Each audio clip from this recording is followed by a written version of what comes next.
Alright, this is going to be a pretty funny and unique video, and it's going to be my best psychological tips for weightlifting. So I'm just going to get straight into it.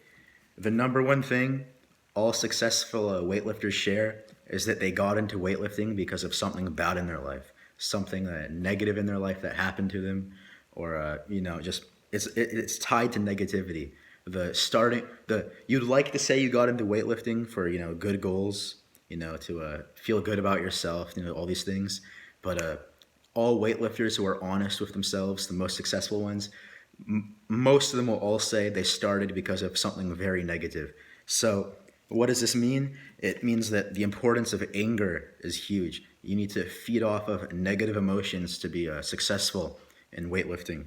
And there's so many ways you can do this, feeding off of anger. The first thing is you can use motivational lines right before you get under the barbell. You can tell yourself so many things. You can tell yourself that society hates you. You can tell yourself that you're a loser. All this stuff. You can make the best motivational lines that inspire you to be angry. Another great one is to feed off of isolation. Isolation's a pretty masculine experience. And when you feel isolated, you can feel compelled to achieve great things. So feeding off of isolation creates great anger. Obviously, you can feel, say, oppressed by society, even though it might or might not be true. You can trick yourself into thinking that society hates you and that you're just like a slave to society, that you're not useful, no one loves you.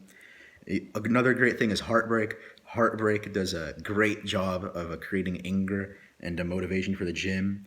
The failure of your life, the loss of dreams, the dreams you always had of people close to you lying to you or being deceitful to you. All these things create such great anger that will make your strength training a breeze. It's you have to feed off the anger, and if you haven't experienced hard things in your life, if you've had an easy life and nothing's really gone bad for you, it's going to be much harder for you to be successful at weightlifting. So yeah, that's just how it goes. And obviously, I say that's enough of anger. I think you get the point. You really just want to feed off of it and to feed off the worst things that have ever happened to you in your life.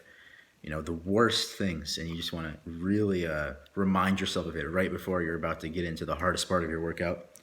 And other than that, psychologically, during your rest periods between sets, lowering your mental stimulation is really important. You want to stay focused. You don't want to be reading anything. You don't want to be scrolling too much on your Spotify playlist. You just want to be breathing, focus on your breathing, resting and staring at one thing. And ideally, you don't want to be talking to other people. And that's pretty much it for that. A few more points.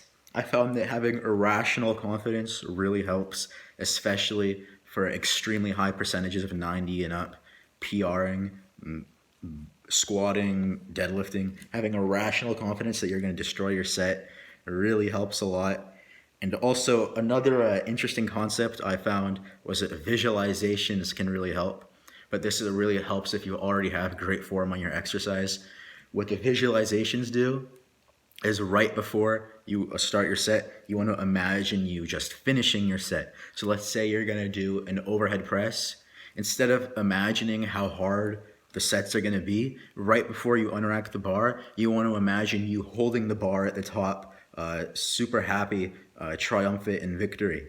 It's like that.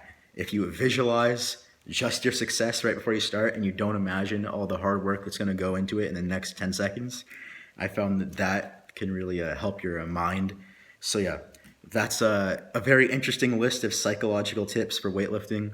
Most important thing is you really want to feed off that anger that made you start. You want to remember why you got into the gym, who did you wrong, what did you wrong, where did you fail in life, what goals did you have, what dreams did you have for your life that didn't materialize, what did you never get, who dumped you, what heartbreak did you had, what bad relationships you have with your family, with your friends, and your general isolation. All these negative things, they will help you get jacked.